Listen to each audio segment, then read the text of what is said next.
Hello, and from wherever you are in the world, welcome. My name is Rick McNary. I'm the Vice President of Strategic Partnerships for the Outreach Program. And it's a pleasure today to host a UN Food Systems side event, talking to you about Growpoint International, an operation of the Outreach Program. To begin, I'd like to share my screen and introduce you to some incredibly wonderful people. This is Floyd Hammer and Kathy Hamilton Hammer, founders of the Outreach Program, along with Presidents Obama and former President Bush. They were invited to the White House to be awarded a special Points of Light Award in 2013 for the incredibly significant work that they've done around the world. Outreach was founded by Floyd and Kathy. It's a 501c3 organization. We've helped package more than 600 meals that have been distributed across the United States. We're 4-star Charity Navigator rating. You can see we have some incredible partnerships and some incredible track record. But at this time, I'm going to introduce you to Floyd and Kathy and let them tell their story of how Outreach began. Floyd and Kathy.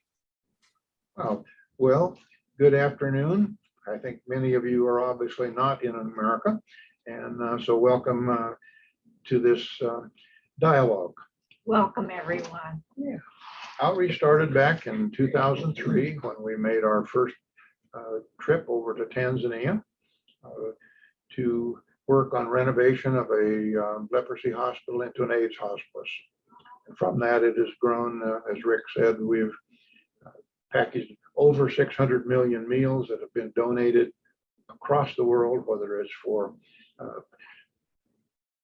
emergency response or whether it's for helping to develop different programs in different parts of the world. Growpoint is a division of Outreach.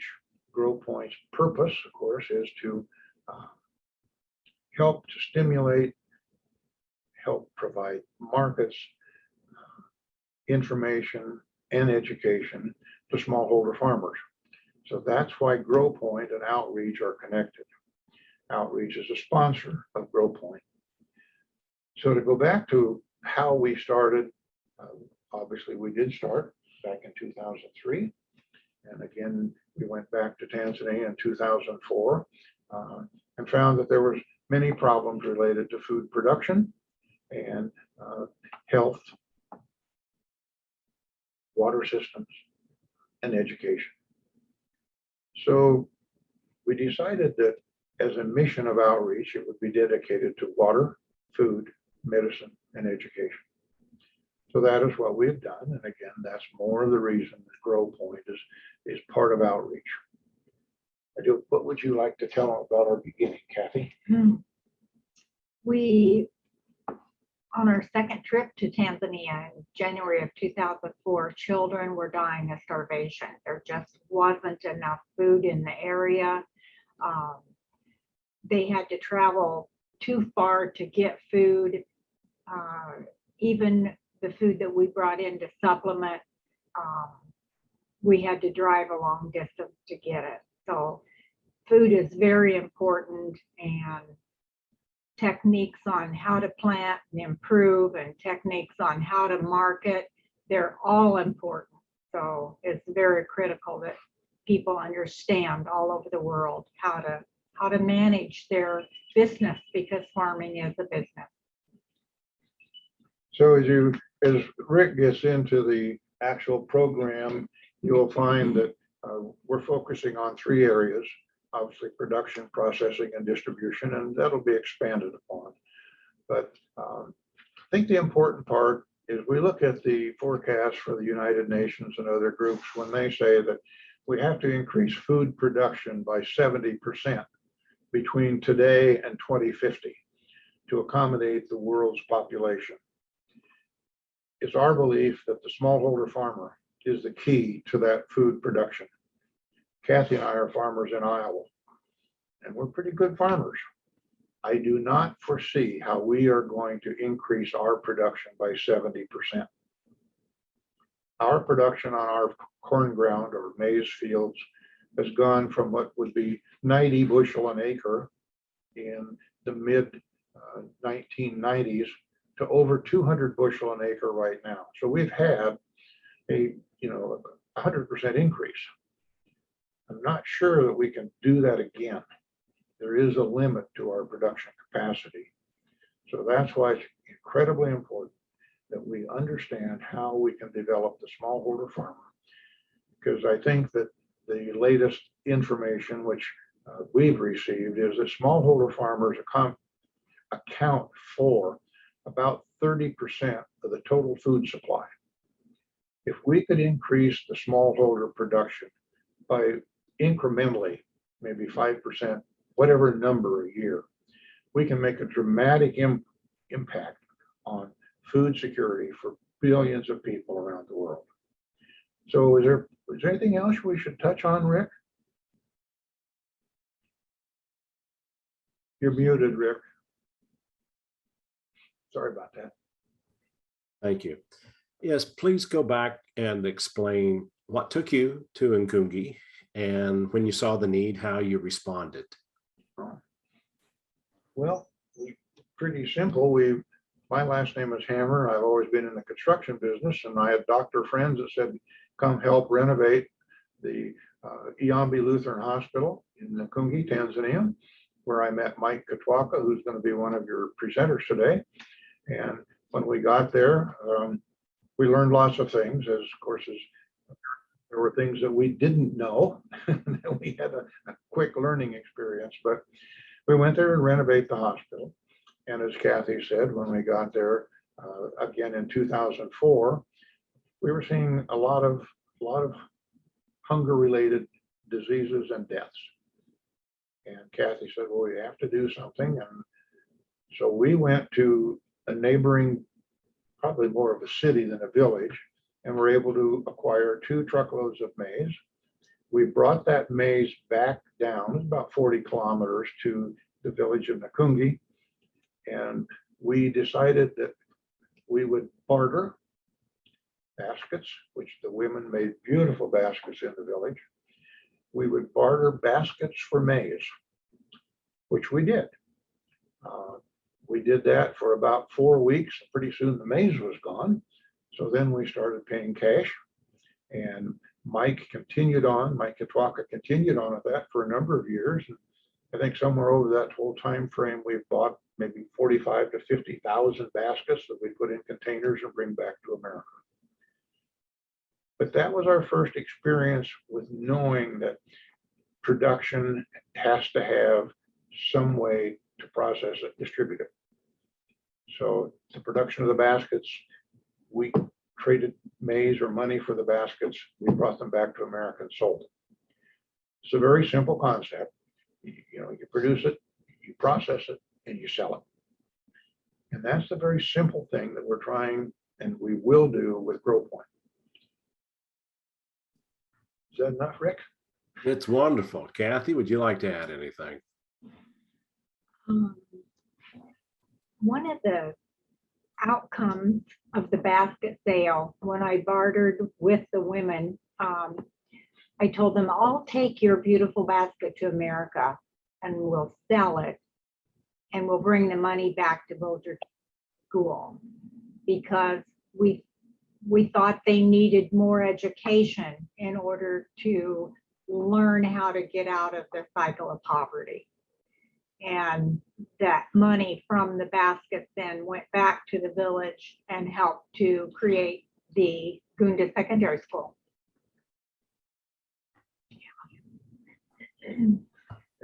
Wonderful. I've had the pleasure of being in Nkungi, and it's a wonderful place. So to explain Growpoint and to begin with our why, as Floyd and Kathy have mentioned, the support of the smallholder farmer is critical to fixing broken food systems. In 2020, during the pandemic, broken food systems were exposed. In America, grocery stores the meat, the vegetables, the fruits, those counters and those shelves were empty. The supply chains broke. Along with the breaking of the food system came an exposure and an increased issue with hunger around the world. And so the need for local and regional food systems, to build them out and to augment them, is critical to addressing the food system solutions. So we provide practical solutions for smallholder farmers through a 3-step process based on identifying and augmenting the 3 basic components of a local and regional food system: production, processing, and distribution. Production is simply growing whatever food that is going to be consumed by humans. Processing is taking that food once it's ready to be harvested, whether it's plant or animal, and making it into some type of fashion that is appropriate for human consumption. And then, of course, the distribution. So imagine yourself standing in a garden, and you're going to plant a seed of corn, and that seed grows. That's the processing point. When it gets ready to harvest, or that's the production. When it gets ready to harvest, then you have the processing consideration. What do you do with this? And then comes the question of how do you get it to someone's plate? So those are the 3 components of a food system when you break them all down. Now we have a 3-step process in identifying what the current food system looks like, and then how can we augment that food system. So that 3-step process is the assessment of the current practices of production, processing, and distribution, and then to convene the community for a UN food systems dialogue to address the assessment on those findings in the context of the SDGs. It's our belief that nothing happens unless it happens as people work together. In fact, that's our tagline: together we make a difference. And the idea of a community coming together and looking at the assessment of their own community, assessment tools that we have provided, but assessments that they have done, and then to create a business plan with the community based on their needs, to assist them in providing support with the infrastructure, financing, technical assistance, education, and market development. So that's our why. We begin with our why. And of course, this is who we are. We've been around a long time, and part of looking at last year when the UN food systems issues started coming to the forefront, and our leadership team discussed about what we've done already in Nkungi and how can we focus on that area in order to build a model that is replicable. Now, they're wonderful people and they're doing good, but building that out in a way that helps provide greater food security and greater nutrition, and especially greater economic benefit to them, is our vision. So here's where we are in Tanzania. We are, excuse me, my mouse got ahead of me. In Tanzania, in Africa, there are 2 specific places that we are working. One is in Nkungi. You'll see at the top of the screen on the smaller map, Nkungi smallholders. And then down at the bottom is Sweet Unity Farms. And later in this presentation, you'll meet David Robinson, who is currently in America and has Floyd and Kathy have opened up opportunities for him to sell his coffee here in the United States. So that's back to that distribution component. That's part of what we're doing. Also, this is Nkungi Village. As they mentioned earlier, this is the variety of things that have already been established. Floyd and Kathy, can you speak to this for a minute? Just explain these, what these labels are and what Outreach's involvement has been. Yeah, kind of in this center, you see a thing that says girls dormitory, and just down a little bit and to the right, it says Gunda Secondary School. Well, in 2005, Zephaniah Gunda who lived there in the village and was raised there, came to Kathy and I and said that he's been trying to build a school for almost 10 years, and he just couldn't get it done. So Kathy, of course, said yes, and that means we're going to do it, of course. And so in 2005, along with Mike and the village people, we formed a school board. The school board then said, let's go ahead and build the school. And we started with the very first building. And where it says Gunda Secondary School, the building you can see the end of, that was our first classroom. The first class for the 2005-2006 term was 130 students. And from there on, we have assisted the village, but this is a village project. It's not an outreach project, other than we help to finance a portion of it. The school has grown from that 135 students to now over 600 students. It's a secondary school because Nakungi is out in a big open space. If you look at that picture, you can see for miles there's fields and fields, but it's not a big city. So the secondary school is our primary focus. You'll see in the foreground says guest house. That was built probably in about 2007, so that we had a place for our volunteers to stay, and that will accommodate about 14 people.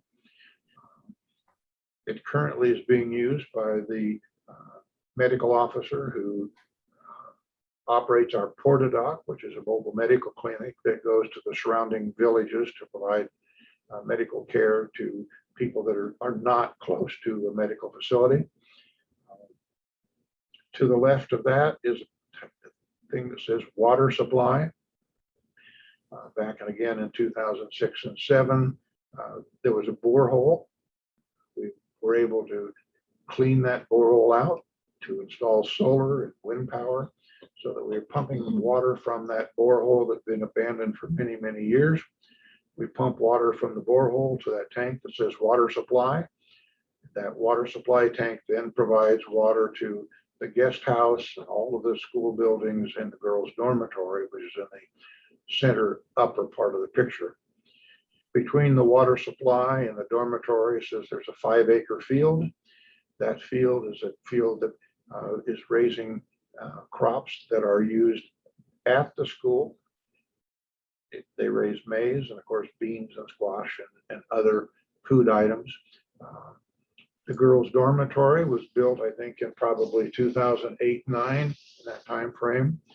It was designed to accommodate 100 to 120 girls, and it continued to be used simply because many of these young people are coming from many miles away to attend secondary school, and they needed a place to sleep, particularly for the girls.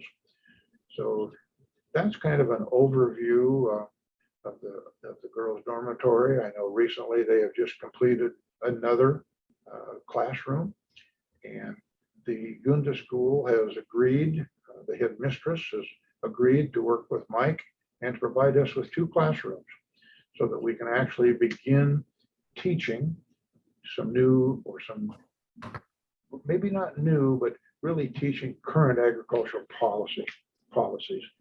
If you look again, just in front of the girls' dormitory, there's a little thing there that says barn. Well, that was a barn that we built, again, probably in 2009 or 10, and that will be one of our demonstration classrooms, so that we'll have hands-on experience teaching new ag processes. Mike Kitwaka, who will be a presenter later, has now hired a instructor who will begin in mid-October in developing the curricula and what we're going to need to operate a ag training center based at the Gunda Secondary School. He will also be developing the plan to develop 10 smallholder farmer plots that will be set up as a cooperative. And that cooperative, we may have David Robinson, who hopefully can join us. He's traveling and he's going to try to stop, but who will tell us how the cooperative is working in Mbeya, which is in the southwest portion of Tanzania in the highlands. He's developed a very successful cooperative, and he will be instrumental in helping us to develop the cooperative in the Nakungi village. And the goal of the entire project is to develop a blueprint that others can draw from, use what they fits their need. But we're trying to develop that blueprint that can be used anywhere in the world. Thank you, Rick.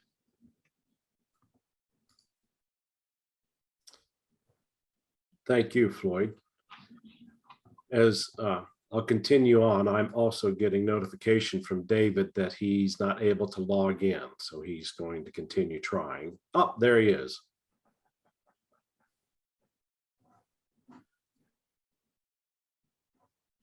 So David, we see that you are in the meeting. If Yes. you want, there you are. Wonderful to have you, sir.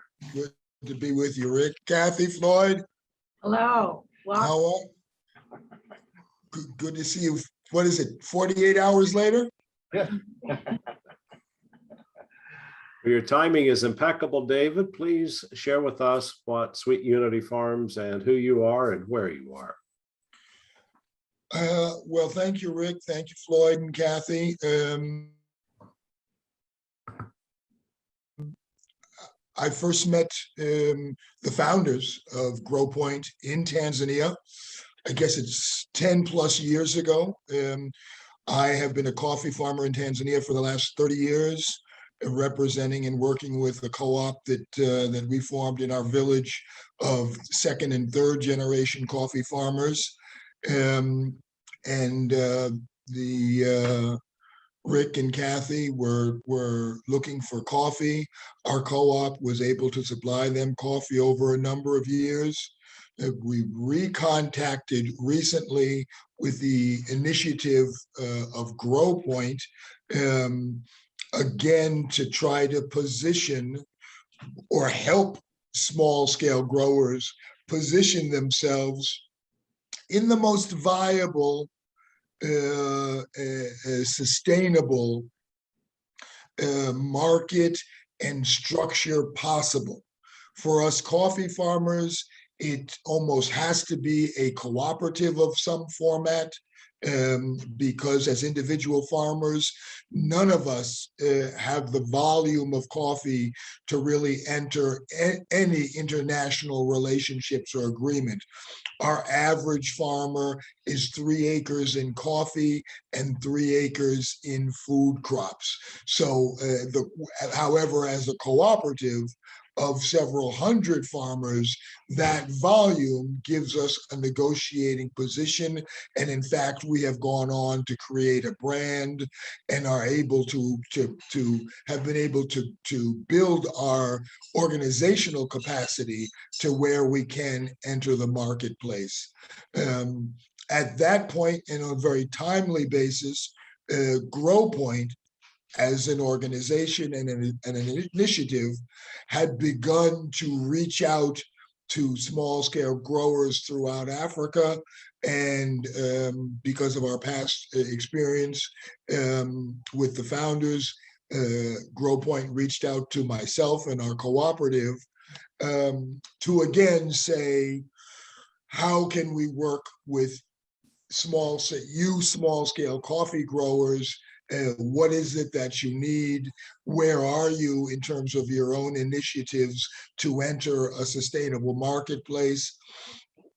Because of our long history as a co-op and our association with the American market through my family being a cooperative member, we were at the stage of one critical stage of market development.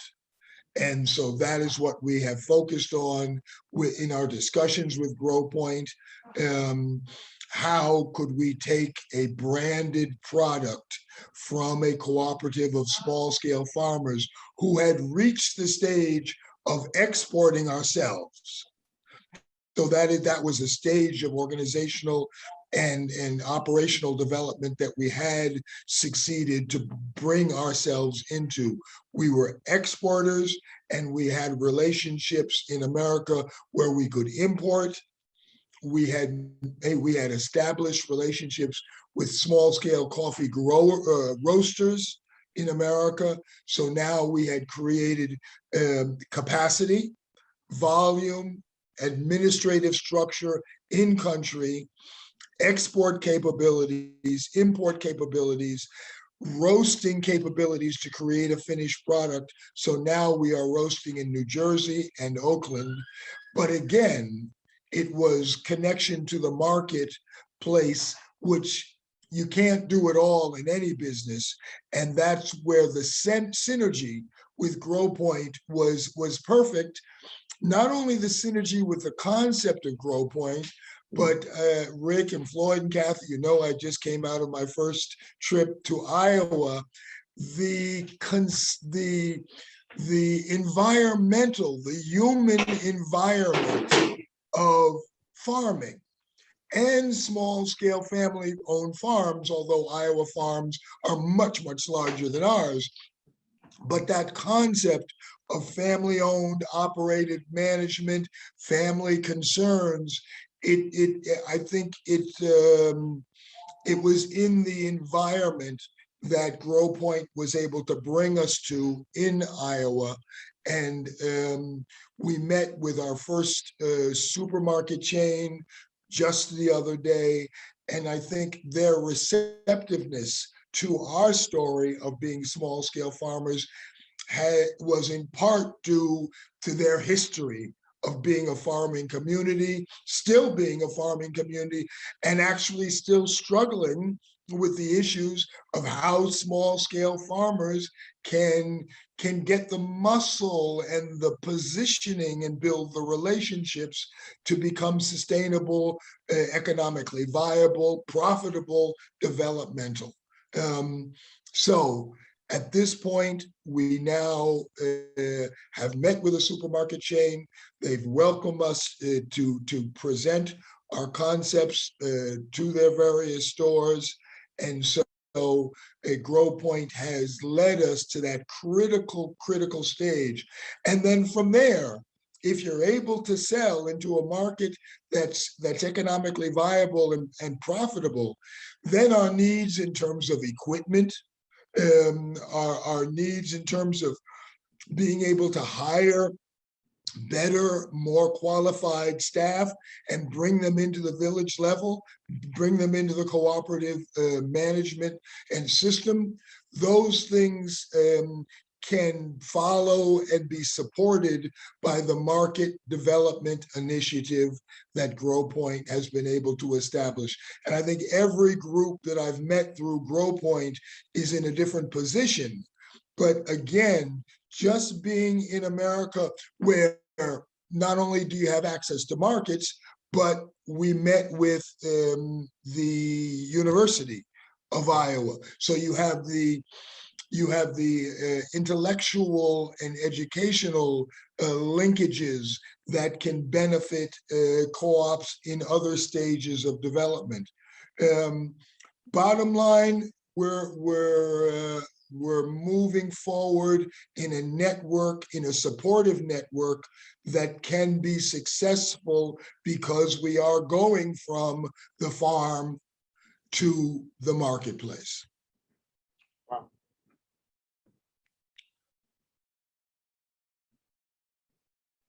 Rick, I think one of the things that David mentioned was the Iowa State University. We have to be really careful about University of Iowa because there's a little bit of a competition. At Iowa State, we met with the dean of the College of Sustainable Agriculture. And it's ironic because they have a large program up in Uganda.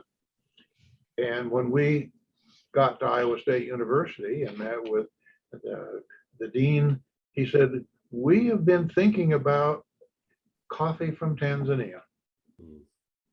And here's David. So now I've had additional emails from Iowa State saying that they want to continue the dialogue with David to see how that Iowa State can assist them in their coffee development in Tanzania. And that's the very thing that Growpoint is supposed to do. It's supposed to connect people. Thank you.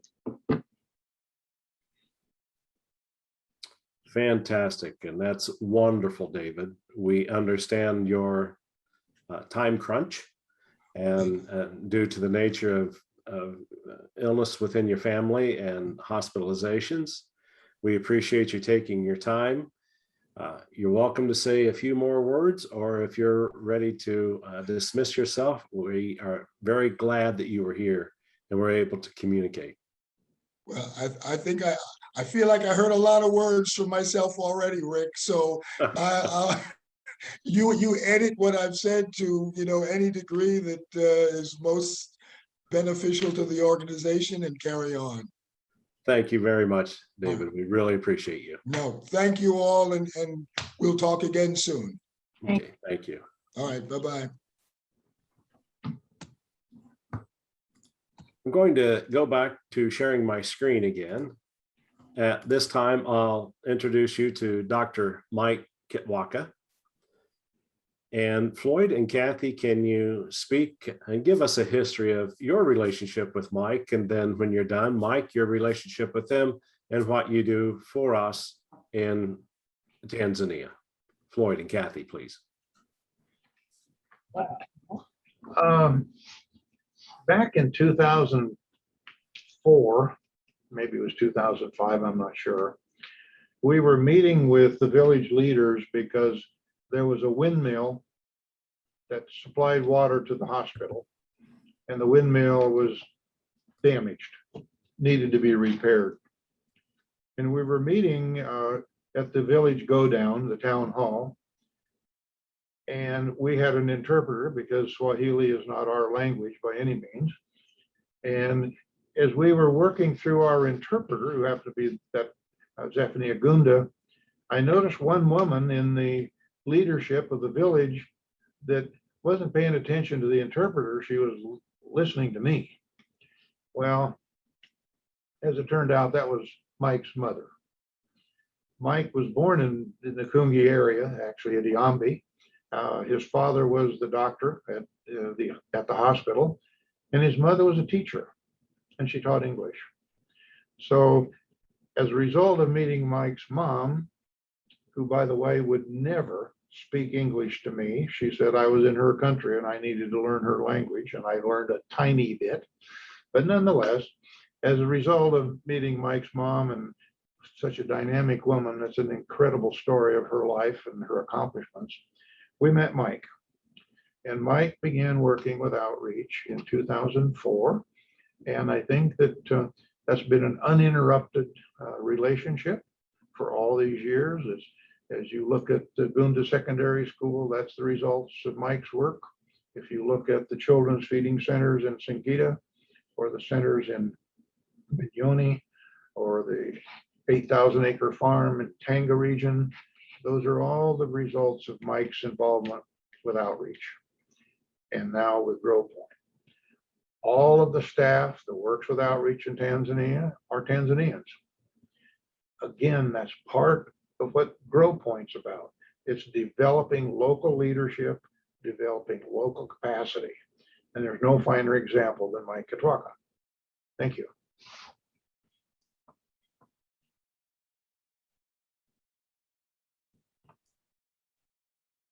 What a ringing endorsement. Mike, would you please share your history with outreach and who you are in relationship to Nkungi and Growpoint? Well, I'm glad that Floyd has mentioned a bit, and I really don't want to go into details much because of our time, but I will explain briefly. I'm sure he has already mentioned most of these things. It's true, we started back 2004, and just to give you the details about it, we were going around the villages looking for what were the problems in the villages, because there were too many. We thought we could have them get a priority to what is most needed. So as we were moving around, to me also was a new thing. I would say I'll never forget that. We were in a village called Singa. As we were meeting village leaders and the villagers themselves, we had a meeting, at least discuss with them, and they were mentioning at least there were 4 items, mainly talking about water, They really wanted water. They wanted food, education, as we have been mentioning. As we were in the village of Singa, that particular day, as I said, I'll never forget that, was we had a person who called us and would you please come and have a look at this? And then we moved to that house that we found a dying kid who was like 10 years, somewhere there. And he was dying because of hunger. So that's really brought us a big attention. And the mother was there just watching, and the father ran away because there was no food in the house. And there was a lot of really, the story was bad. I cannot really talk much about it, but we saw for the first time seeing a person dying because of hunger. I usually hear and you see on the news, but it's hard to see somebody dying of hunger. That was, to me, really was touchy. Anyway, we started providing food, and Floyd and Kathy have been working so hard. They brought corn or maize to the village, and the church was involved to distribute. I was involved. We came back to States and we found food against hunger, kids against hunger meal, which was provided to the villagers. And it was really difficult time for the villagers almost all over the area, and it was dry everywhere. But we gave food, and a number of people really survived out of that. And generally from 2004, we have been working according to their need as their priority. We talked about schools, which is education. We talked about the healthy, and we have Porter Dog going around at least to help and inoculate, treat the women and children under 5, as probably Floyd mentioned at the beginning, that we had high mortality rate for the kids, especially under 5. It was really high. Now, because of how we've been working, it's down to 6%. When we started, it was above 60%. So you can see it's a really big change. And I believe doing that, we have done a lot, especially with the school construction. We've done a lot with the teachers' houses and bringing seeds to help them grow better crops. At least it's better, but really still struggling, because at times we have to provide food again for them because of the they're not really, they really need more education and more training for about how to grow better crops. And so the need is still there, but at least a little bit you can see some changes compared to how it was. And we have been doing a lot. As Floyd has mentioned, I didn't really want to repeat some of these things, but generally how we have been working, and I really had to volunteer my time and see how that works. So far, we have involved the Gunda School, which is over 700 kids now. If you recall, Floyd mentioned over like 130 kids when we started. Now it's over 700 students at the school. So it's growing better, and I'm sure people are learning and they're eager to learn.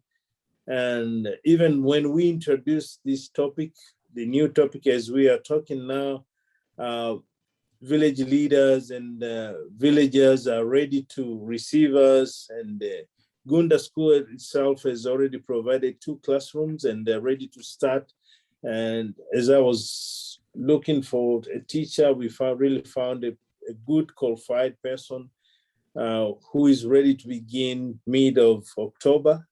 So we have a number of things ready, set, and ready to move. So unless we fail for some other reason, but I would say we are ready and people are ready to move.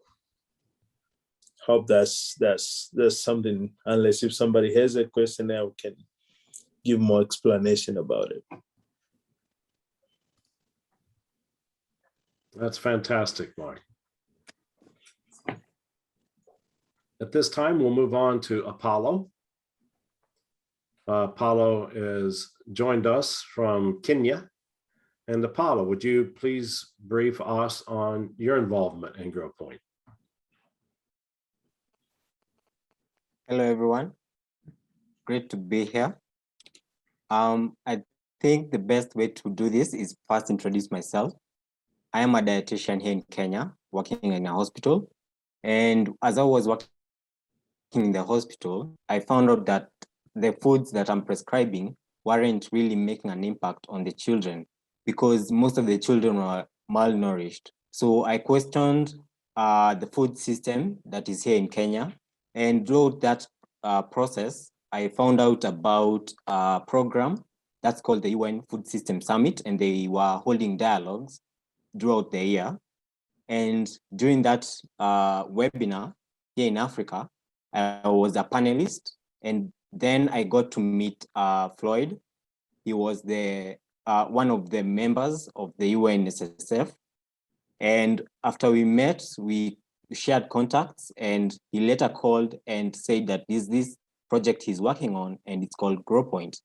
And part of the project work is to share about the issues that we are facing in the food system here in Kenya and in Africa. So I did a bit of background check on what outreach program is and what they are about. And I got fascinated with what they were doing in Tanzania. And by then I had a friend from Scotland. Her name is Grace. She's also a dietitian. I thought that this could be a great opportunity to bring out the teamwork part of it. So we came together, decided to address the issues here we are facing here in Kenya. And throughout the year, we've been holding meetings here at Growpoint with the aim of solving the unsustainable food systems. Throughout the year, I got to participate in a program called Falling Walls. It's a global program. And during the project, I got the chance to participate and present what we are doing at Growpoint. And it is then when we came up with an e-commerce platform where farmers and consumers can directly interact with each other and share about what they feel that they need to do about the food systems. So I later came out to find out that actually Rick was working on that project too at Kansas. His project's name was Shop Kansas Farmers, and it was quite impactful. And we thought we could share the same blueprint that he has and bring it out here in Kenya. It has been a great year so far, and I believe that we are doing a good job and we are going somewhere. I'd like to thank Floyd for all the opportunities that he has given us, and all the best to Growpoint. I believe that we have the right skills and knowledge to address the issues that we are facing in Africa and in the world. Thank you. Thank you. Outstanding, Apollo. I appreciate your involvement in this from the very beginning. Now we'll move on to Wanja. Wanja, tell us who you are, where you're located, and how you fit into this glorious picture. Hi everyone, my name is Wanja Nyaga. I am a nutritionist. Currently I'm in Scotland, but I am Kenyan. So how I came across Growpoint, like Apollo mentioned, he mentioned it to me at some point and he thought it's a good opportunity for us being nutritionists in Kenya and having exposure from different places in the world. So that's how I came to know about this. And we've had a couple of meetings in the last, since the year began, and I would say it's been a good opportunity for me to learn because I feel like the group has a diversity from producers to people involved in policy making. So we make up quite a diverse team, which is a strength for us. I think in my practice as a nutritionist and currently as a researcher, I find that if people get the education about food systems, then it's easier for them to take up activities that help in building the food systems. So in my own way, I am helping people to understand better what food systems mean for them as individuals, as well as for us as a globe. And I'm doing so by sharing information on social media platforms. So that contributes to educating the public about food systems. And we hope that in so doing, we will see change from individual level to global level. I would say, I think we're all at task to make sure that our world is safe and that we all get nutritious food as we need it, and that we get it in a sustainable way. Yeah.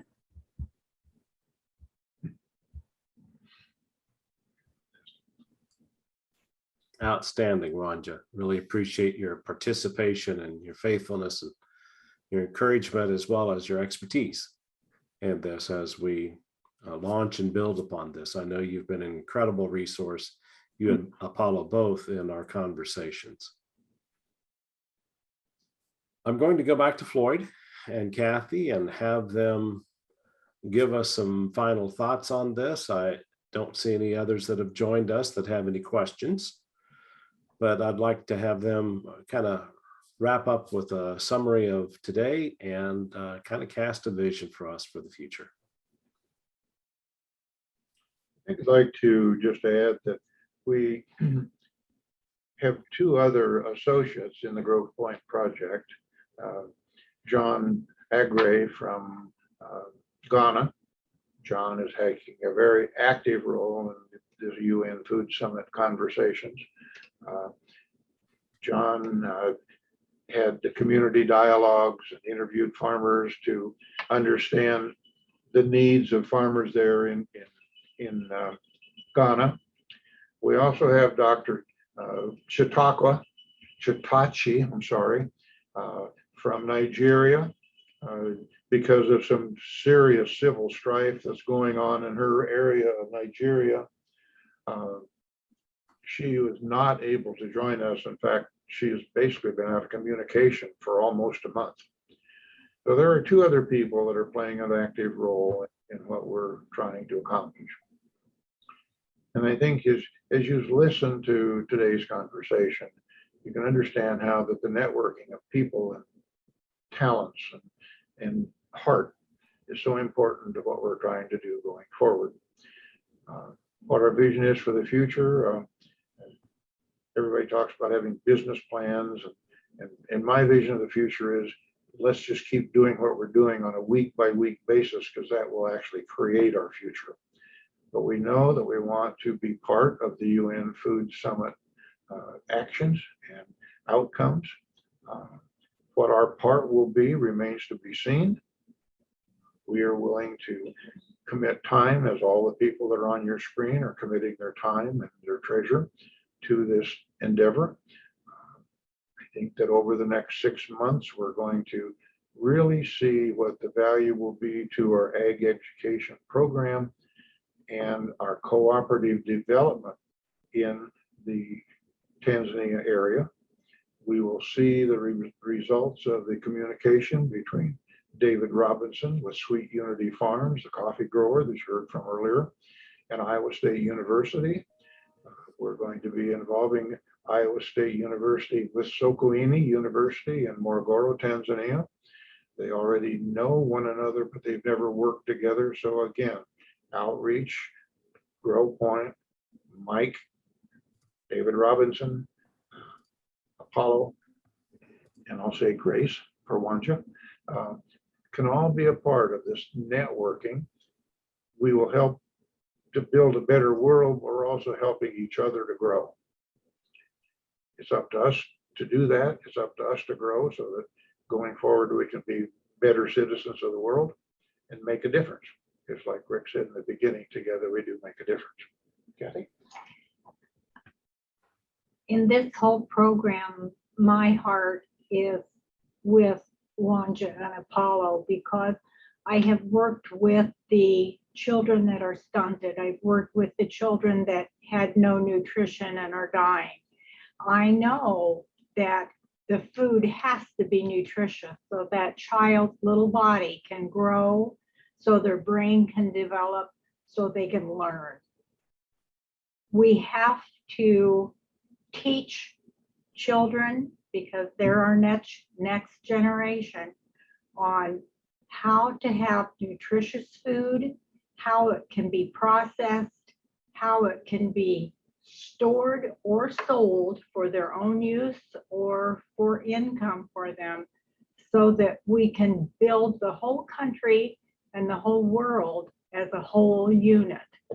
And I think this is a very important program, and I think it's incredible what we have access to do by reaching out and sharing from all the different countries in the world with this program. It's an awesome thing we have in our hands, and we can do great things with it.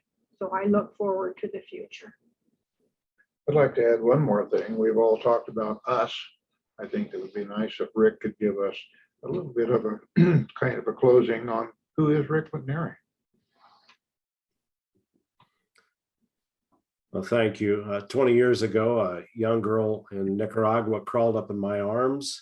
She was incredibly malnourished and asked me to feed her. And so I dedicated my life from that point on to do what I could to help feed hungry people, and learned in the process that there are two components in alleviating world hunger. One is relief, giving a person, as we say in America, giving them a fish today. And the other one is development, teaching them to fish for tomorrow. And both of those are incredibly important. And Growpoint is that focused on development. I began getting interested in local food systems a decade ago in Kansas, as I understood that for us, the average calorie that we consume travels 1,500 miles. And with the pandemic last year and food store shelves being empty at the food stores, that exposed the long cycle of a calorie to reach our plates. As Apollo mentioned, I started something in Kansas that became a digital connector, connecting growers to consumers. And farmers alleviated public fears. And so the food system, whether it's on a small scale, a medium-sized scale, or a larger scale, requires the development efforts to build out those production, processing, and distribution cycles and channels. It's a pleasure for me. I've known Floyd and Kathy for the better part of 13 or 14 years, and I've worked for them for going on 10, and have traveled all over the world with them. We've together helped feed a lot of hungry people today, and we've also helped people fish so they can feed themselves for tomorrow. It's a true pleasure to work for Outreach, and Floyd and Kathy, and I know Mike personally, have bounced down roads in Tanzania with him on a number of occasions. I look forward to meeting Apollo and Grace Rwanja in person someday, as well as David Robinson. Floyd and Kathy, any closing comments that you'd like to have? I do. I think it's important for all of us to really understand and accept the fact, this is where we started, that if we're going to produce 70% more food to feed this growing population, it is not going to be up to the Cargills or the ADMs or the Bayer organizations, the big corporations. It's not going to be up to them. They are not going to be the ones who actually increases food production by the 70%. Smallholder farmer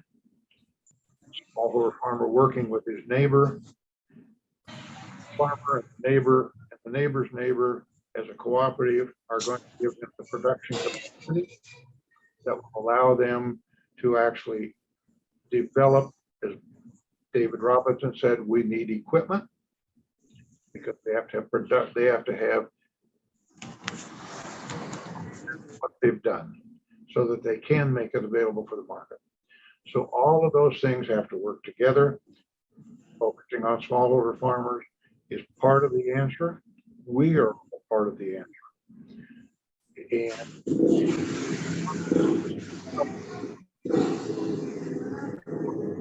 small part, but what I see is the future, and Growpoint may or may not be one of the major players in that, but we're going to be a player. And I think that that's important. So I think if any of our participants have any final comments, or I see a new person that's joined us, if they have some questions, why we have time to try to address some questions or hear additional comments.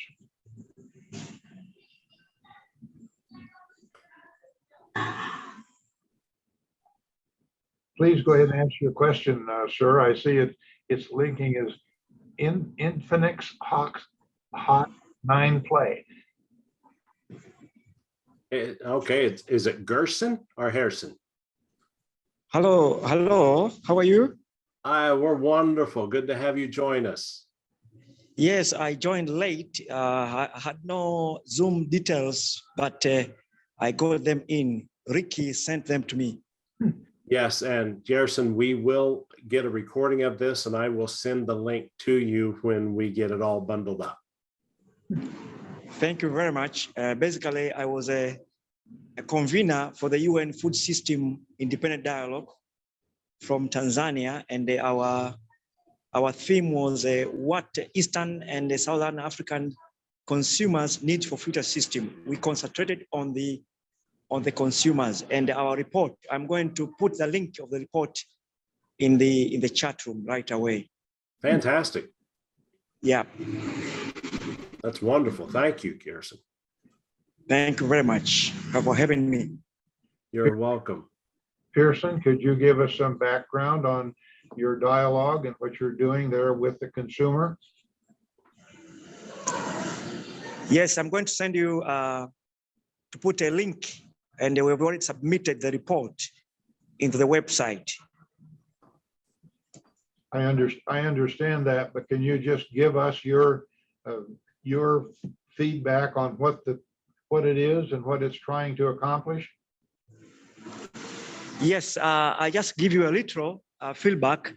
We had stakeholders from Eastern and Southern Africa, from Zambia, Tanzania, Kenya, Uganda, and all these were farmers, smallholder farmers, and some private companies, and they were all concerned from the food from the farm to the table. And they had the recommendations, specifically consumers are not involved in whatsoever the whole process. They're not involved. They don't know what kind of food they're having on the table. They don't have label, even the market system. Basically, it's just a confusion. So basically, this is what they said. They need to get involved, and they need to have a policy whereby consumers are involved in policy making, decision making from all the way, globally, regionally, nationally, even in the communities. So consumers are the key as a proponent of the food system. Without consumers, then no one can benefit. We are eating a lot of junk food, which we don't know exactly where they come from. Okay. All right. Well, those are the end of my comments, Rick, and I will say thank you so much to Grace, Wanja, and Apollo, and Mike, and to you particular, Rick, for organizing and conducting. You're very welcome. Thank you. And as we mentioned, this meeting has been recorded, and it will be available for public viewing as soon as we can make it thus. And in the meantime, as we say together, we make a difference. Thank you for being a part of our togetherness today. And God bless you all.